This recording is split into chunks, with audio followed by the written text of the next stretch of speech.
Hello, good morning everyone. हाँ तो दोस्तों, आज हम लोग आप लोगों के बीच भारतीय संविधान का सबसे महत्वपूर्ण टॉपिक अगर देखें किसी भी एग्जाम के दृष्टिकोण से, तो सबसे महत्वपूर्ण टॉपिक आपका एक है, उसमें से महान्यायवादी, जिसे हम लोग अटॉर्नी जनरल के रूप में भी जानते हैं। तो सबसे पहले महान्यायवादी पढ़ने से पहले आपको थोड़ा बहुत कॉमन जानकारी होगा, अभी तक जहां तक पढ़े होंगे, तो उसमें से आइए हम लोग कुछ यूज करते हैं। तो महान्यायवादी पढ़ने से सबसे पहले हम लोग थोड़ा संघ के बारे में जाने, संघ के बारे में। जैसे भारतीय संविधान में कुल देखे 22 भाग है, अनुसूची देखे वर्तमान समय में तो 12 अनुसूची है। अगर हम भाग की चर्चा करें 22 भाग, तो 22 भाग में से एक भाग आप लोग पढ़ते होंगे भाग 5। कौन सा भाग? भाग 5। भाग 5 जो है कि संघ की चर्चा करती है। किसकी चर्चा करती है? संघ की। उसमें से भाग 1 चर्चा करती है आपका संघ राज्य क्षेत्र का, भाग 2 चर्चा करती है नागरिकता का, भाग 3 चर्चा करती है मौलिक अधिकार का, भाग 4 चर्चा करती है नीति निरंकुशता, जिसे हम लोग डीपीएसपी के रूप में जानते हैं, और भाग 4 का को जो चर्चा करता है वो करता है मौलिक कर्तव्य का, और भाग 5 जो चर्चा करता है वो चर्चा किसका करता है? संघ का। किसका करता है? संघ का। तो संघ को हम लोग 3 भाग में बांट के पढ़ते हैं। पहला कार्यपालिका, दूसरा विधायिका, तीसरा न्यायपालिका। अगर हम संघ को 3 भाग में बांट के पढ़ रहे हैं तो उसमें सबसे पहला भाग कार्यपालिका पे आप लोग ध्यान दीजिएगा। कार्यपालिका, ये क्वेश्चन भी पूछता है कि कार्यपालिका का हिस्सा कौन कौन सा है, विधायिका का हिस्सा कौन कौन सा है, या न्यायपालिका का हिस्सा कौन कौन सा है। तो उसमें से कार्यपालिका के अंदर में देखें तो सबसे पहला नाम आता है राष्ट्रपति का। आगे किसका आता है? राष्ट्रपति का। दूसरा नाम किसका आता है? उपराष्ट्रपति का। तीसरा नाम किसका आता है? प्रधानमंत्री का। और चौथा नाम किसका आता है? मंत्रिपरिषद का। और 5वां नाम क्या आता है जो हम लोग पढ़ने जा रहे हैं? महान्यायवादी। क्या आता है? महान्यायवादी। तो समझिएगा, आपसे क्वेश्चन भी पूछेगा। अगर आप इतना सा भी जानकारी याद रखते हैं तो आपको यहाँ से भी बहुत सारा क्वेश्चन डील हो जाएगा। आगे होने वाले एग्जाम में देखिएगा, क्वेश्चन पूछेगा राष्ट्रपति निम्न में से किसका हिस्सा है? कार्यपालिका का, विधायिका का, न्यायपालिका का। तो आप उत्तर लगाइएगा कार्यपालिका का। फिर दूसरा क्वेश्चन पूछेगा उपराष्ट्रपति किसका हिस्सा है? तो उसके लिए भी आंसर लगाइएगा कार्यपालिका का। महान्यायवादी भी किसका है? कार्यपालिका का। तो आइए ज्यादा बिना देर किए हुए हम लोग याद करते हैं या फिर पढ़ते हैं महान्यायवादी। तो महान्यायवादी जो होता है, महान न्याय, देखिए नाम में छुपा हुआ है न्याय, यानी महान न्याय, यानी भारत सरकार के लिए जो न्याय दिलाने का काम करता है उसी को हम लोग कहते हैं महान्यायवादी। क्या कहते हैं? महान्यायवादी। तो कहने का मतलब है महान्यायवादी जो है, सबसे पहले यह शब्द आया कहां से? तो याद रखिएगा कि भारतीय संविधान में महान्यायवादी शब्द की चर्चा या जहां से लिया गया है वह देश है अपना ब्रिटेन। कौन सा देश है? ब्रिटेन। तो सबसे पहले महान्यायवादी हम लोग किस देश से ग्रहण किए हैं? ब्रिटेन से। कहां से ग्रहण किए हैं? ब्रिटेन से। जिस प्रकार आप लोग को पता होगा कि हमारा संविधान एक प्रकार के उधारों का संविधान है, यानी भारत का संविधान जब बन रहा था संविधान सभा के द्वारा, तो भारत के महान पुरुषों ने विभिन्न देश जाकर विभिन्न प्रकार के चीज को ग्रहण किया अपने संविधान में। तो उसमें से महान्यायवादी शब्द जो लिए हैं वो ब्रिटेन से लिए हैं। जैसे आप लोग पढ़ते होंगे मौलिक अधिकार अमेरिका से लिए हैं, मूल कर्तव्य रूस से लिए हैं, डीपीएसपी जो है कि आयरलैंड से लिए हैं। उसी प्रकार से महान्यायवादी शब्द हम लोग कहां से लिए हैं? ब्रिटेन से। ऐसे भी भारत का संसदीय प्रक्रिया जो लिया गया है ना, वो भी ब्रिटेन से लिया गया है। तो उसी में से एक हम लोग पद पढ़ रहे हैं महान्यायवादी। तो अभी तक जानकारी हम लोग प्राप्त किए कि महान्यायवादी कौन देश से लिए हैं? ब्रिटेन से। कहां से लिए हैं? ब्रिटेन से। और यह भारत सरकार के लिए काम करता है। किसके लिए काम करता है? भारत सरकार के लिए वो न्याय दिलाने का काम करता है। तो याद रखिएगा कि यह भारत सरकार के वकील के रूप में काम करता है, जो भारत सरकार का पक्ष देश के किसी भी कोर्ट में रख सकता है। तो ये आप लोग देखिएगा। उसी से संबंधित हम लोग 2 अनुच्छेद आपको याद रखना पड़ेगा। अगर आप महान्यायवादी को पढ़ने के लिए आए हैं तो महान्यायवादी से संबंधित 2 अनुच्छेद आपको ध्यान में रखना पड़ेगा। पहला अनुच्छेद है अनुच्छेद 76 और दूसरा है अनुच्छेद 88। बाद बाकी तीसरा अनुच्छेद महान्यायवादी के संदर्भ में नहीं है संविधान में। तो पहला अनुच्छेद 76 कहता है कि भारत का एक महान्यायवादी होगा जो हम लोगों के लिए नहीं, वह भारत सरकार के सरकारी वकील के तौर पर कोर्ट में जाके केस लड़ेगा। तो उसी प्रकार से जब अनुच्छेद 88 हम लोग देखेंगे तो अनुच्छेद 88 कहता है कि यह जो महान्यायवादी है यह संसद के किसी भी सदन, आप लोग जानते होंगे संसद के बारे में, संसद के दो सदन होते हैं, एक लोकसभा होते हैं, एक राज्यसभा होते हैं। तो भारत के अंदर महान्यायवादी ही एक ऐसा पद है जो संसद के किसी भी सदन में, चाहे वो लोकसभा में जाके बैठ सकता है या राज्यसभा में जाके बैठ सकता है, वो किसी भी सदन में जाके बैठ सकता है, बात विचार कर सकता है, लेकिन जब मत देने का बात आएगा तो वो मत नहीं दे सकता है। तो इतना ध्यान में रखना है कि अनुच्छेद 76 महान्यायवादी पद की व्यवस्था करता है, अनुच्छेद 88 कहता है कि संसद के किसी भी सदन में बैठ सकते हैं, लेकिन क्या नहीं दे सकते हैं, तो भाई मत नहीं दे सकते हैं। क्या नहीं दे सकते हैं? मत नहीं दे सकते हैं। तो ये चीज आपको ध्यान में रखना है। तो फिर से एक बार रिकॉल कर लेते हैं कि भारत के अंदर महान्यायवादी पद की चर्चा किस अनुच्छेद में है? अनुच्छेद 76 में। भारत के अंदर जो महान्यायवादी है वह संसद के किसी भी सदन में बैठ सकता है, किस अनुच्छेद के तहत? अनुच्छेद 88 के तहत। तो यहां तक आप जानकारी याद रखिएगा। उसके बाद आगे बढ़ते हैं। भारत के अंदर में जो महान्यायवादी होता है इसकी नियुक्ति करते कौन है, ये चर्चा का विषय है। तो भारत के अंदर जो महान्यायवादी होते हैं इसकी नियुक्ति जो है वो भारत के राष्ट्रपति करते हैं। कौन करते हैं? भारत के राष्ट्रपति।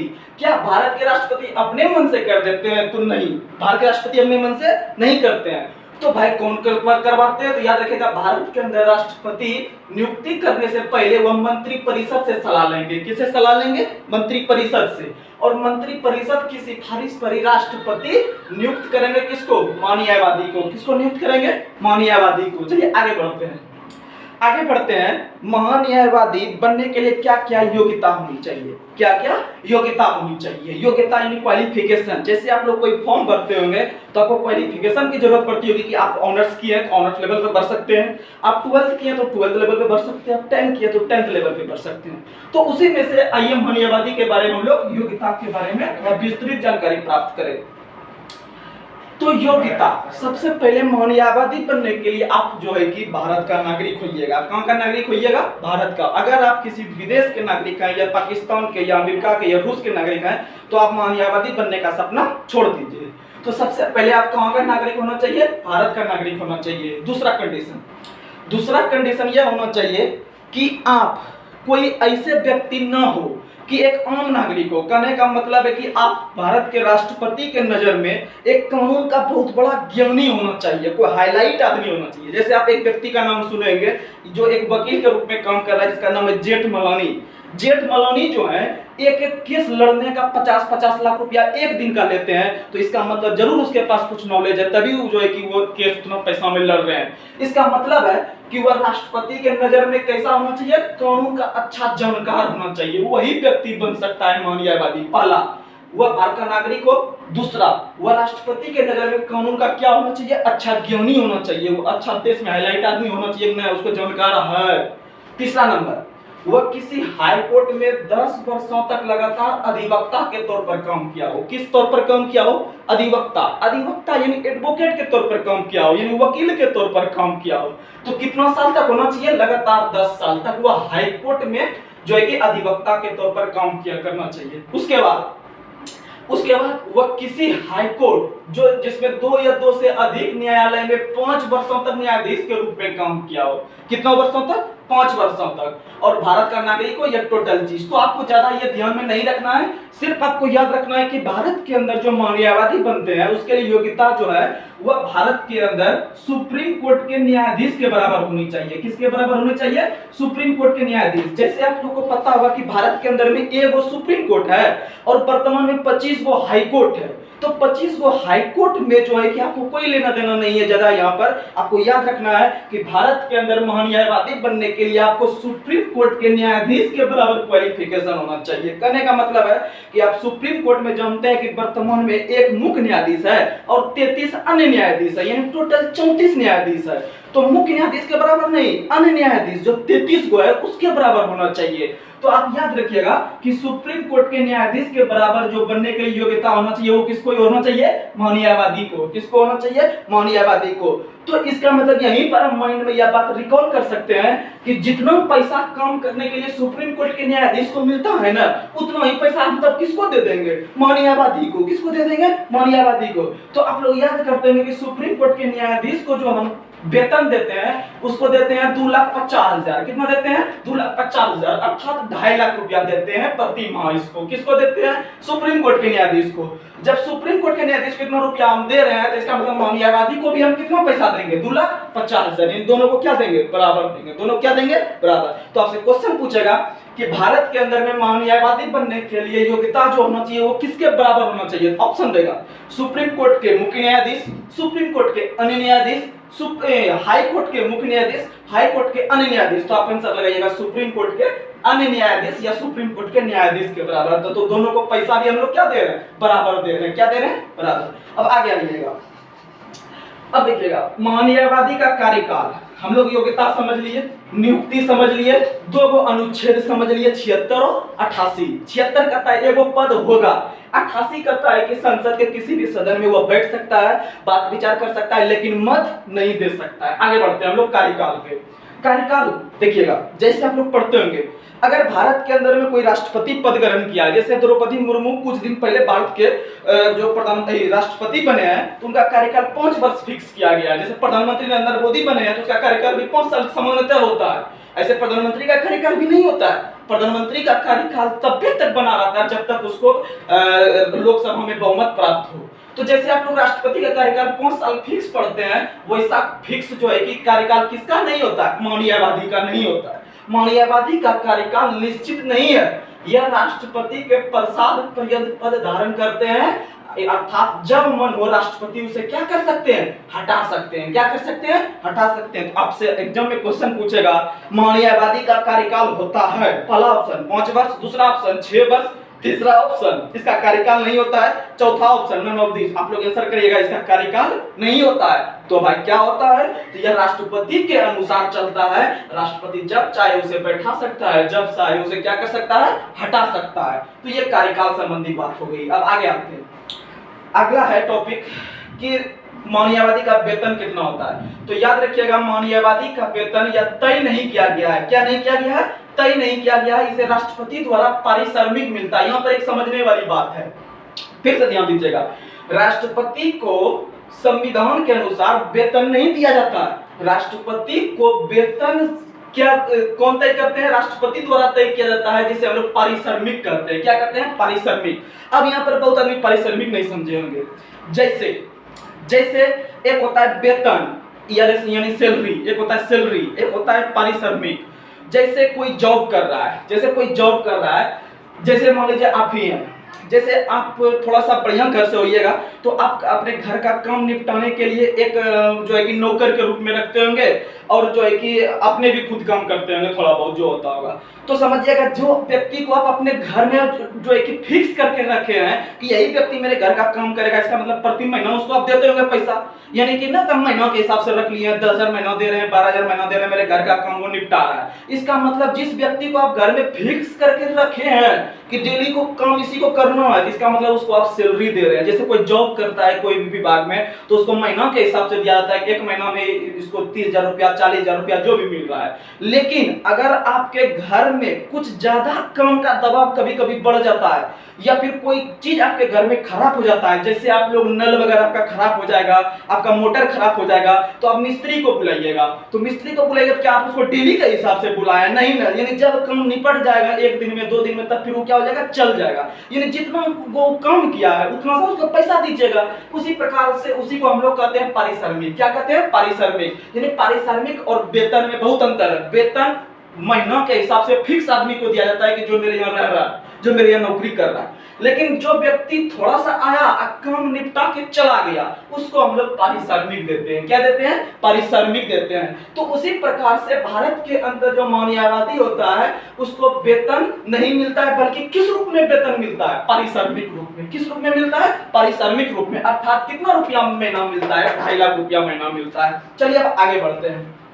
कार्य, यानी कि भारत के अंदर जो न्यायवादी होते हैं उनके क्या क्या कार्य हैं, कार्य को भी समझना जरूरी है। आप कहीं भी क्लास करते हैं उससे कोई मतलब नहीं है, लेकिन आजकल के एग्जाम के पैटर्न को देखते हुए आपको थोड़ा सा गहराई में नॉलेज रखना होगा, नहीं तो क्वेश्चन सॉल्व नहीं होगा।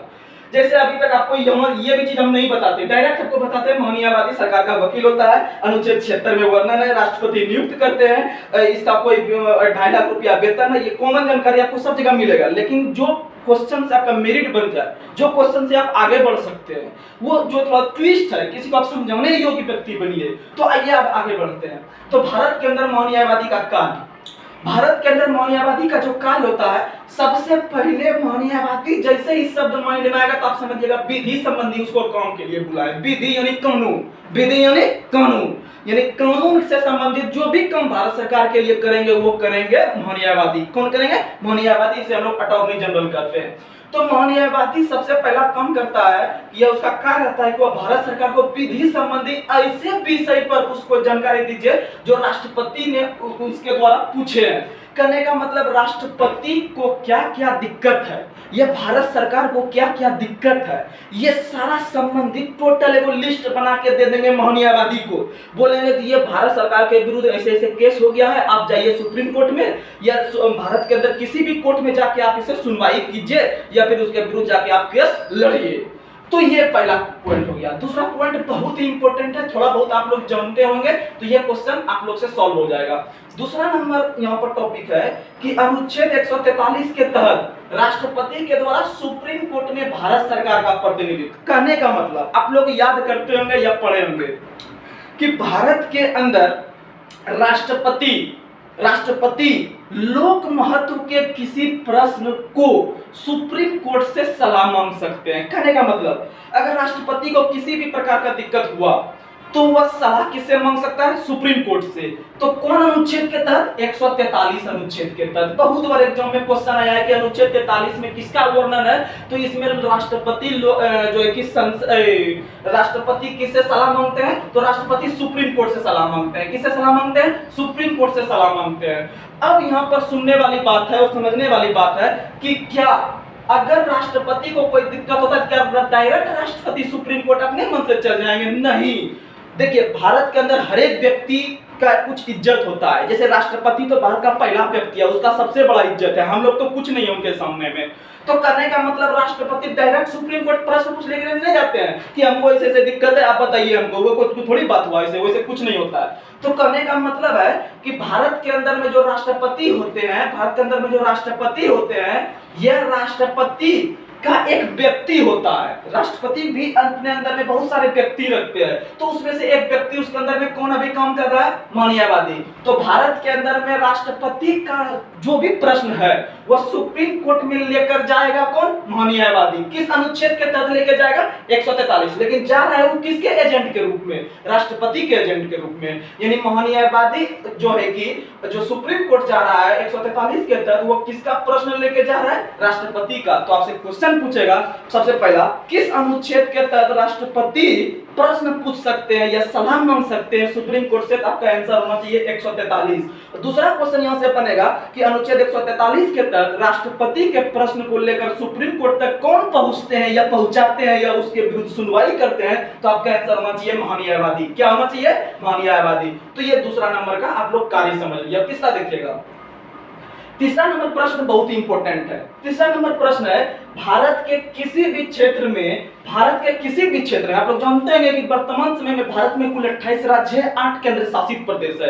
ये जितना भी क्षेत्रफल देख रहे हैं आप भारत के अंदर 2 लाख जो है कि 84,263 वर्ग किलोमीटर, 2,87,000 भी हो चुका है। तो ये जो भी है ये नॉर्मल क्वेश्चन आप लोग पढ़ लीजिएगा। तो कहने का मतलब है कि भारत के किसी भी क्षेत्र में किसी भी अदालत में सुनवाई करने का अधिकार है। क्या करने का अधिकार है? सुनवाई। यानी मौर्यवादी ही एक ऐसा पद है पूरे इंडिया में जिसको कि भारतीय संविधान ने किसी भी कोर्ट में जाके, चाहे वो डिस्ट्रिक्ट कोर्ट हो, चाहे वो हाई कोर्ट हो, चाहे सुप्रीम कोर्ट हो, कुछ भी कोर्ट हो, उसमें जाके सुनवाई करने का अधिकार किसे दिया गया है? तो याद रखिएगा मौर्यवादी को अधिकार दिया गया है। किसे अधिकार दिया गया है? मौर्यवादी को अधिकार दिया गया है। अब यहाँ पर थोड़ा समझने वाली बात है कि सुनवाई करने का अधिकार, ये सुनवाई करने का अधिकार का मतलब क्या हुआ? हम नहीं समझे। तो आप किसी को समझा सकते हैं कि सुनवाई करने का जो अधिकार होता है कहने का मतलब है कि भारत के अंदर किसी भी कोर्ट में जाके आप एक श्रोता के भांति जाके बैठ सकते हैं। किस भांति बैठ सकते हैं? श्रोता। श्रोता मतलब सुनने वाला। श्रोता मतलब क्या होता है? सुनने वाला। जैसे आप लोग फिल्म वगैरह देखते होंगे, वहां पर अदालत बैठती है, एक मुख्य जज बैठते हैं और बहुत सारे जो है कि आपका व्यक्ति लोग बैठे हुए होते हैं, तो वो आम व्यक्ति नहीं बैठते हैं। कहने का मतलब फिल्म में आपको आम व्यक्ति के रूप में बैठा हुआ व्यक्ति मिल जाएगा, लेकिन अगर भारत की अगर हम सुप्रीम कोर्ट का बात करें जो दिल्ली के अंदर में स्थित है, उसमें आम आदमी को बैठने का अधिकार नहीं है। लेकिन फिल्म में देखते होंगे कि उधर जज जो है कि सुना रहा है ऑर्डर ऑर्डर ऑर्डर, और उधर जो है कि आपका जो है कि पूरा आदमी दोनों पार्टी का जो होता है आदमी पूरा एकदम हंस रहा है, पूरा एकदम एंजॉय ले रहा है, तो वहां पर आम आदमी बैठ जाते हैं फिल्म में क्योंकि उतना हकीकत नहीं दिखाया जाता है। लेकिन अगर भारतीय संविधान के सुप्रीम कोर्ट की अगर हम बात करें तो उसमें सभी व्यक्ति जो होते हैं वो आम व्यक्ति नहीं होते हैं, वो जरूर कुछ लीगल मुद्दे से संबंधित जाकर बैठते हैं जिनको कि अधिकार दिया गया रहता है। तो उसी प्रकार से हम देखें कि लेकिन महान्यायवादी ही एक ऐसा पद है जो किसी भी कोर्ट में बिना किसी रुकावट के जाके एक श्रोता के भांति क्या कर सकता है? बैठ सकता है। ऐसे कोई रुकावट नहीं है। अगला है संसद के दोनों सदन अर्थात लोकसभा और राज्यसभा। संसद के दोनों सदनों में वो बोल सकता है।